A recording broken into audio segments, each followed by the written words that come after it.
Hey y'all, I'm Trish Causey. Thank you so much for joining me tonight. And I'm just going to check camera angles. I think we're okay. And notices are going out to people. So if you are watching this in the replay, I just want to say hi and welcome. I am an artist activist and a sacred sex shaman. I do many things. Right now, I'm trying to focus on soul mission and my true life purpose, which revolves around music and activism. And my activism incorporates a lot of healing work around sexual trauma and sexual and relationship issues. So I don't know if you were around for the show last night. It was pretty interesting. I thought it would only be about maybe 10 minutes, and it turned out to be 50 something minutes, like nearly an hour. And it was a really good talk about false programs. And so I wanted to continue that a little bit because I didn't get to all the topics that I wanted to cover yesterday. And go ahead, and if you're watching this, go ahead and say hi in the chat. And I apologize in advance if there are any connectivity issues because we've had really bad storms here today, and it's felt wonderful. But it does mess up the internet every now and then. So I'm going to wait just one more minute for people to hop on, and I hope you're not in incognito mode. It always helps to see people watching, and I appreciate the thumbs up. I do appreciate the subscribes. I really, really do. I'm trying to just talk about subjects that are meaningful to me and about what I'm going through in my life and how I'm helping people. I have all the information about sessions and everything listed downstairs in the description box. And so, okay, so we're about 2 minutes in, and I'm going to go ahead and start. But as you join in, please leave a comment and let me know that you're here. So last night's show, I talked about how I split up false programs to kind of an external and an internal false program dynamic or paradigm, whatever you want to consider it. As we go through the list, and I made a big list tonight, see? Isn't that pretty? It's pretty, huh? Well, I made this big old list, and I'm kind of going to jump around. So I think I laid the groundwork last night. And if you didn't see the show yesterday, please have a look at it whenever you can. And for those of you just joining, please say hi in the chat so I know who's here and I can say hi to you. But one of the things that I wanted to make sure that I got clear about what a false program is.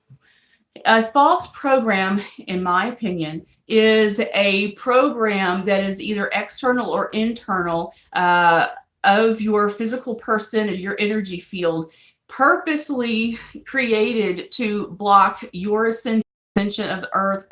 Those of us who identify as light workers and all the different names under that, star seeds, twin flames, etc.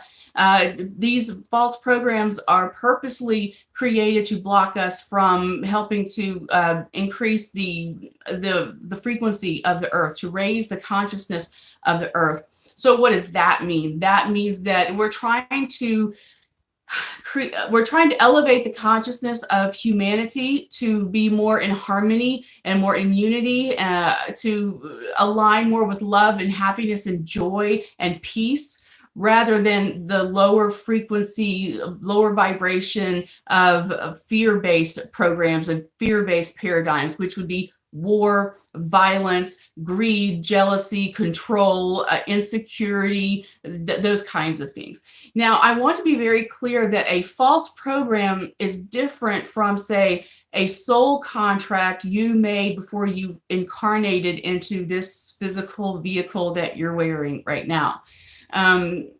One of the really tough things about this journey, I'm a twin flame, and one of the really tough things is to come to terms with the fact that you may have made a specific contract to not be psychic, to not believe in God, to a certain point. You may have made a certain soul contract to not be around your soul tribe, to purposely have that contrast experience of what it means to be separate, to be in lack, right?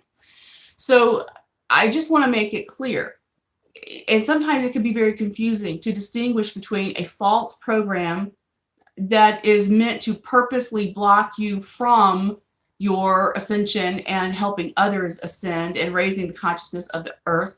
That is different from the soul contracts you may have made before incarnating, because your soul incarnated needing to learn certain lessons or wanting to have certain experiences. And the only way to do that is to make little soul contracts, not getting your clairvoyance until a certain age or a certain kind of experience, until you have a certain amount of experience in life, to not really be financially prosperous until you reach a certain level, until you've experienced poverty, homelessness, hunger, because the main part of our jobs as light workers is to help others. And how can we help others if we don't know those experiences firsthand, right? So I just want to make that distinction between a false program and a soul contract, okay? So just jumping right on into the the false programs. I'm going to get a little water, because I was thinking about this, and because I was thinking about what I covered yesterday and all the politics and religion and education and military. And one of the things with politics is hyper-nationalism. Nationalism, that's nice, that's good if you align with that. But hyper-nationalism, it can actually get a little scary. In fact, hyper-nationalism is one of the 14 signs of fascism or a fascist state. And as I was reviewing what's going on in the Copernic drama, if you remember Colin Kaepernick, I think it was the 49ers, who took a knee during the national anthem, and because he is using his platform as an athlete, as someone who has this national stage to be a true role model. Unlike other athletes, that they're a role model because they sell insurance and tennis shoes. Copernic was doing something real and brave, because he had the platform to do that, to express his anger in a positive way about the treatment of African Americans and what they experienced with police brutality. And of course, that set off a shitstorm in the United States. And even somebody was wearing I read that somebody was wearing a Copernic t-shirt at a Trump rally, and the guy got kicked out. He was called all sorts of names. And what's really interesting to me is that people, once again, are not using their damn brains. Because let me just take you through a few things. The national anthem, I will not sing it, and I will not stand for it. I sit. I'll be on my phone during the national anthem. And you know why? Because the national anthem for the United States is an English beer drinking song written by an English guy. Did you know that? Sure, the lyrics were written by Francis Scott Key. He wrote the lyrics as a poem, and he set it to the music of To Anacreon in Heaven. And it was a popular, this was way before copyright laws, let's just say that. And it was popular, it was a popular thing to do at the time, where you would put new lyrics on a popular tune. In fact, when I trained guitarists to work with me for Irish pub gigs, these guys who were raised on, British invasion rock and classic rock and roll and whatever, they are shocked when they recognize the melodies that we sing in Irish. I'm like, well, yeah, these are Irish songs. The Beatles, all of those British bands that came in that heavily influenced the later rock and roll movement, they took a lot of these songs from Ireland and Scotland. Anyway, so it was very common to do that. You just put lyrics on a popular tune because people already know the tune. And that's what he did. He wrote lyrics to the tune of an English beer drinking song. It was really popular in pubs. And so our national anthem is an English beer drinking song and the music was written by an English guy. How fucking American is that? I don't know about you, but my family's fought in every war this country's ever fought. And it's just like, wait a minute. We actually fought a revolution to separate ourselves from England, and our national anthem is a song that was popular in taverns and pubs and written by an English guy. I will not stand for that. I will not sing that. But if you don't know all that because you haven't researched it, and you just judge somebody taking a knee, or you judge somebody just sitting, and you get all angry, it's like, oh my God, you're not American, you're not a patriot. That right there is a prime example of a false program. These knee-jerk reactions to that, well, that's the way I was raised. Well, okay. It wasn't that long ago that, slavery was a thing and women were men's property, and that's how people were raised. And they've been able to overcome a lot of that, right? Well, that's the way I was raised. That's great when you're 4. That excuse doesn't work when you're an adult and have working brain cells, So hypernationalism and the flag waving, that always gets me.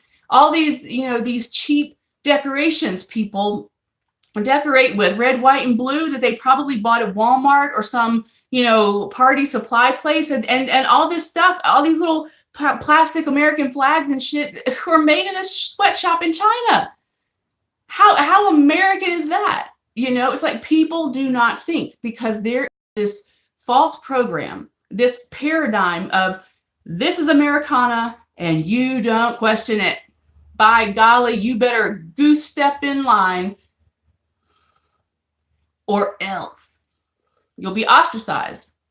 So anyway, that's an example. Other kinds of false programs that we have running are like racism itself, because race is a construct. Science can back up the fact that we are all humans. We are all, human beings, right? We're one race. We're one human race. Therefore, racism and race itself is a construct. I've seen ads and notices about the Irish. When the Irish were coming over because of the famine, the Irish came over, about 2 million Irishers came over between 1845 and 1901. There were twice as many Irish in America than there were in Ireland, actually, during that time. And they would have this drawing of an Irishman, and the name an Irishman, and then a drawing of a gorilla. And they would equate the Irish with the low base animals of the wild, of the jungle, equating the Irish with a gorilla. That's how they were trying to dehumanize, because the English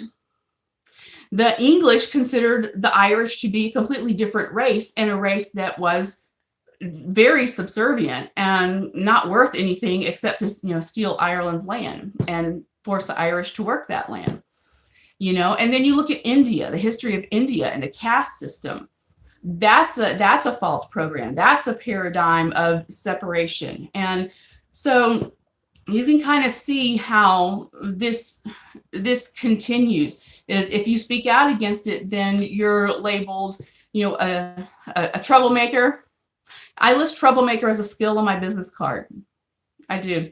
And I talked a little bit about circumcision last night, but circumcision is definitely a huge false program, at least in the United States, because circumcision is proven to affect the short-term and long-term emotional and psychological well-being of males.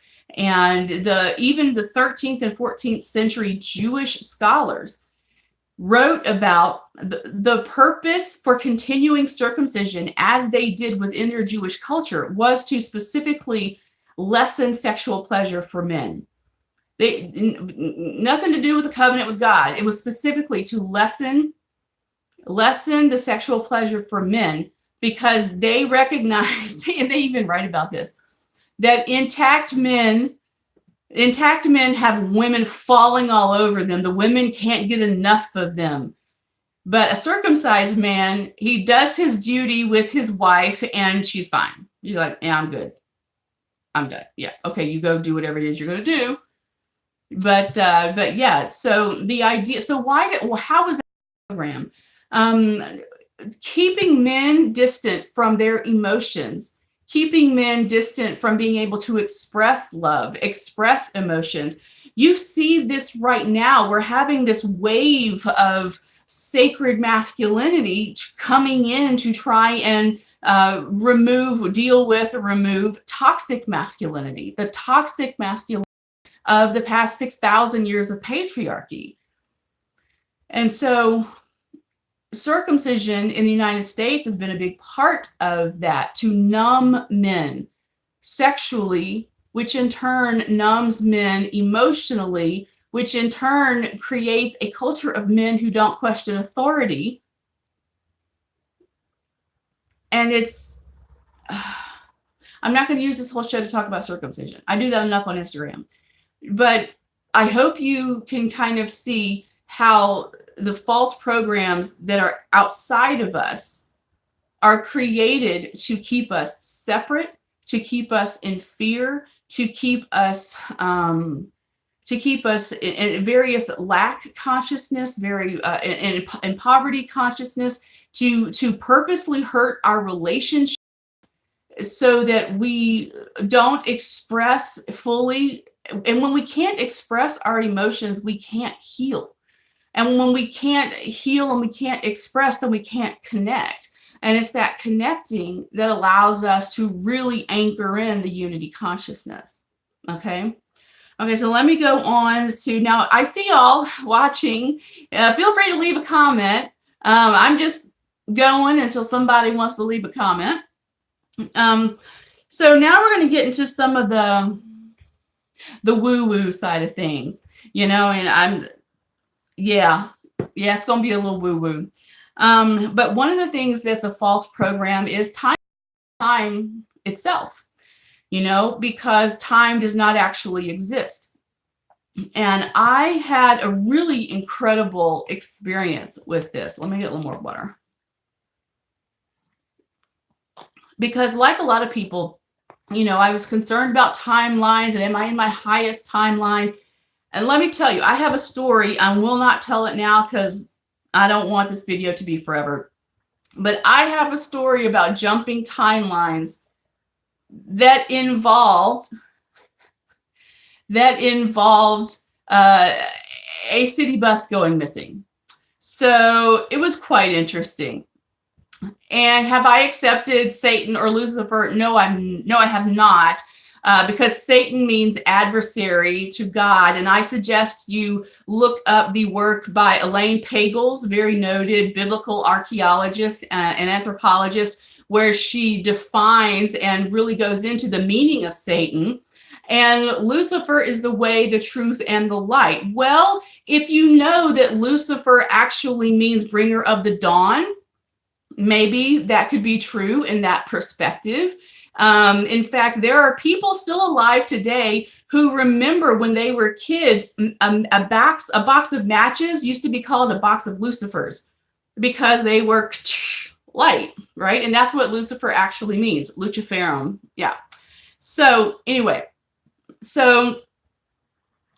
but in terms of Satan, Satan's a made-up character and doesn't exist. And Lucifer was the bringer of the dawn, was the son of a feared Persian king, and they're long dead. So no, I haven't given myself to either one of them. I only give myself to my divine masculine. That's it. Everybody else, I don't care. So. I'm just going to laugh at you. All right, girl. All right, honey. Bye-bye. All right, that's cute. All right, so getting back to timelines. With timelines, I was one of those people kind of worried about, am I always in my highest timeline? Well, I was watching this really great video with Lori Ladd, and she was talking about to stop being so worried about the timelines because we live in multi-universes and whatever, which is true. We live in this hologramic, multi-plural verse existence, right? Multi-dimensional, multi-plural verse existence. And she said, just sit up and look at it from their multidimensionality. And for some reason, that really struck a chord. And I thought, you know what? I'm going to give up the whole notion of timelines. And the thing is, and what I didn't realize at the time is that, you know, I am so exhausted when I wake up in the mornings because I am so busy while I sleep. And the dreams that I remember, I'm with people that I don't know in this lifetime. It took me a long time to understand what was going on. These people that I don't know, these places that I know them in the dream, but I've never been there in this lifetime. These are alternate lifetimes. These are alternate parallel universes, parallel realities, whatever, where I'm playing stuff out. And for some reason, I'm dreaming about it and I wake up exhausted. And the things that I do remember, of some of the battling that I am doing as a twin flame, it's just exhausting. So the idea of giving up timelines was really, really, really great. I liked that idea. So I just said, that's it. I'm done with timelines. I don't even subscribe to time. I don't subscribe to timelines. I'm not doing anymore. Well, in the meantime, what I had been doing was I had really been buckling down and studying on my Sanskrit, because I'm a Tantrika and I do want to go to India or Thailand and study Tantra with an actual Shakti, Shiva, Kali temple. And well, that night, the first time in my life, except for one other time ever, I did not dream about people. There were no people in my dream. I dreamt of ancient Sanskrit texts, and the little Sanskrit letters, they would like be, it was like they were on fire. They would light up with little fire. They would light. It was just so beautiful to see. They're just like little flame words. It was beautiful because, you know, twin flame, right? And then it was like a video. It was like I was watching a video with this kind of mottled gray background. You could see the white letters of Sanskrit kind of floating in with the pronunciation and the IAST transliteration. It was really cool. And I thought, oh, what a break. Thank goodness. I'm so glad. Okay, whatever my dreams are going to be, whatever. And the next night I dreamt of Sanskrit again. The next night I dreamt of Sanskrit again, and it was all different. The fourth night I dreamt of Sanskrit, and then also Agni, the god of fire, and Chanda, the moon. I just like, what? And then something happened where there was some video where people were talking about a collective timeline shift. We were jumping timelines as a collective, and then some other things that I needed to work on with my divine masculine about timelines, our past timelines, our past lives. And then suddenly I'm back to dreaming the usual stuff where I just don't know these people. I don't know what we're doing anyway. And so it was just a real big lesson to me that time is a false paradigm and timelines are a false paradigm. Time only matters in this reality. Time doesn't matter in fifth dimension and above, right? I think it's what the fourth dimension, that's time. That's what people consider time. And I'm just like, it was just, I don't know, it was just really, really interesting to see how timelines themselves, time itself is a false paradigm because it doesn't actually exist. And so with timelines comes moon cycles. And this is something people were talking about very recently because the full moon was just on Sunday. And one of the things that's going around is that as we get closer to Ascension, as more light codes come in from the sun, our sun, the sun for our galaxy, that's called Solaris. And as we are raising our vibration, we are getting more in tune with the sun. And so people were talking about how the moon and the moon cycles, those are false paradigms, that the moon cycles is to keep us in this loop and root and like really stuck on Earth rather than focusing on ascension and that kind of thing. And one of the really interesting things in the whole the moon is a false program kind of line of thinking is that the menstrual cycle for women is a false program as well. That what they were saying, and I've heard this from other people, and it would be great if this were true, that once we're fully adjusted to being more sun oriented, that women will no longer have periods unless we want to have a baby, because the only reason we have a period is the only reason we have that menstrual cycle is because the uterus had prepared itself for pregnancy by thickening of the inner wall of the uterus. And when a pregnancy didn't happen, the uterus sheds that extra lining, and that's the menstrual cycle. That's the menstrual blood. And so it's just really cool because a lot of us on this path have noticed that our menstrual cycles are just wackadoo. You can go months without a cycle. Women who've been in menopause for years have started bleeding again. They've started having their periods again. Now, whether they're dropping eggs, I have no idea. But it's just really, really interesting because this is something I have always said. It's like, why do I have to have a period when I don't want to get pregnant? When I'm not trying to get pregnant, it's really inconvenient. Tampons are expensive. Did you know that tampons are charged as a luxury item? Yeah, because not bleeding all over everything and everywhere, that's just a luxury thing. But tampons are taxed at a luxury rate in many states, including my state of Mississippi. So I will be ready for one to get rid of this luxury, but okay, when if I have children with my divine masculine, then yeah, let's do it then. I'll be ready then. But to have a period every month has always been annoying. But in the past couple of years, my own cycle has been changed dramatically. I'll go months without a period and suddenly it shows up, or suddenly it's 2 drops of blood. And then, it's like, oh my God, am I in perimenopause? Am I going into menopause? And then boom, there's my period again. Like, okay. See, that falls into Ascension symptoms, actually. So, but anyway, so I just think it's really interesting about moon cycles and menstrual cycles and how more and more people are talking about how the moon is a false construct and the influence of the moon is a false construct. I invite you to talk to paramedics, firefighters, police, emergency room doctors, and nurses around full moon. They've got stories for you. The impact of the moon is real, but I personally think it would be really cool if we could not have menstrual cycles except when we want to get pregnant. Because then you wouldn't have unwanted babies. You wouldn't have abortions necessarily. I'm pro-choice, so, don't judge me on that. But it would certainly save this whole notion of getting women who are raped and then become pregnant by rape. I know the Republicans think that, legitimate rape and all that is, God's will and whatever.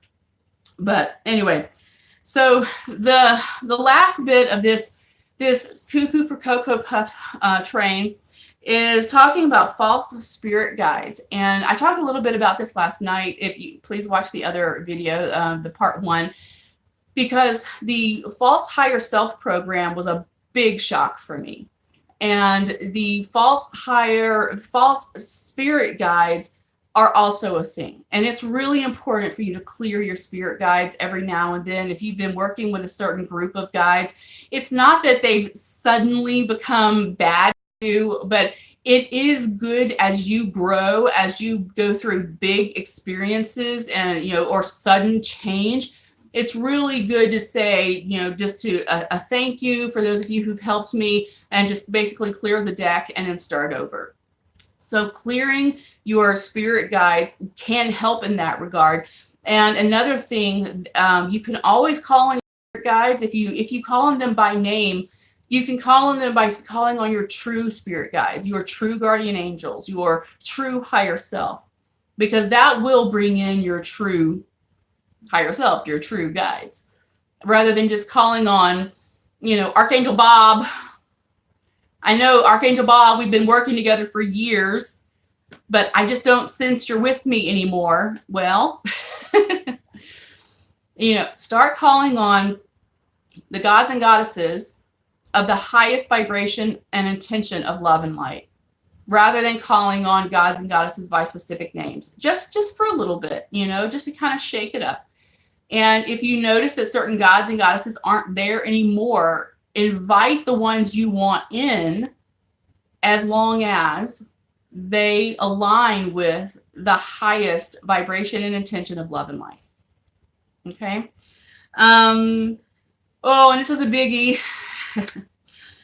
False twin flame tarot readers on YouTube. Yeah. Most of the people doing tarot readings for twin flames on YouTube, these people are not twin flames. They feed the anxiety and the desperation and the obsession with people who are new to the twin flame journey, or people who are just desperate. And trust me, I've been there. I'm so not judging in this moment. I'm trying not to judge much of anything in any moment. Trying to grow. But this has been one of the most frustrating things for me. And so how can you tell if a tarot reader is a false twin flame reader? Well, if they're doing collective readings like 2 or 3 times a week, you can bet your sweet bippy that tarot reader is fake. Pretty much. Because the collective is not going to move that quickly. And this is why if you watch the cards, even if it's a really good empath, because some of these are really good empaths, but they're not twin flames.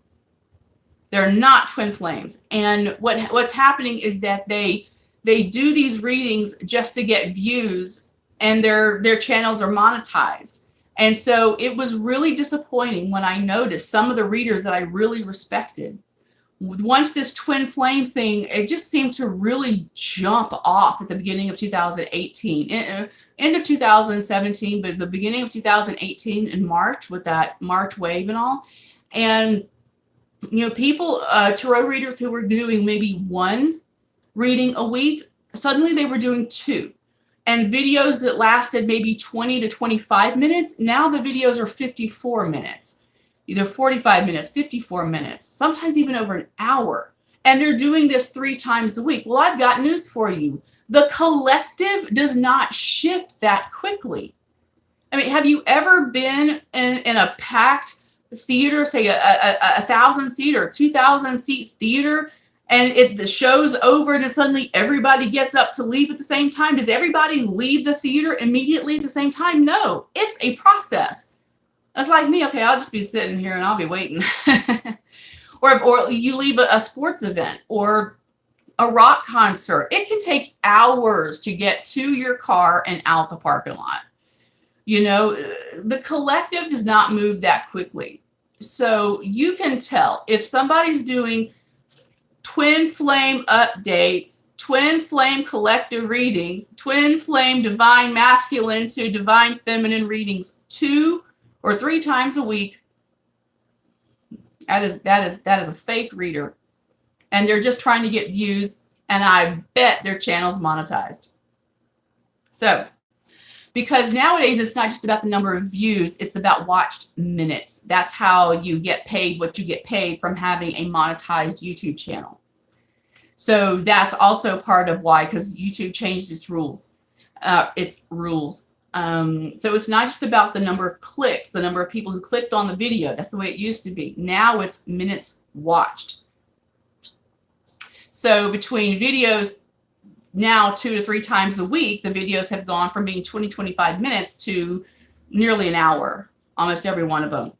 I guarantee you the collective does not move that quickly. And the false twins. The whole thing about false twins, and I think I will do a video on this because I want to talk about this whole bullshit idea of the karmic. False twins, karmics, that just riles up the people who are either new to the twin flame journey, or they're not real twin flame, but they think they're twin flames, or they jumped on the twin flame bandwagon because they like the drama, and then they create the drama that those of us who are real twin flames really don't need, right? And so this whole notion of false twins is is a part of a false program to make it more difficult for true twins to come into union, to do what we are here to do. And it really hurts the twins who are here to do the work.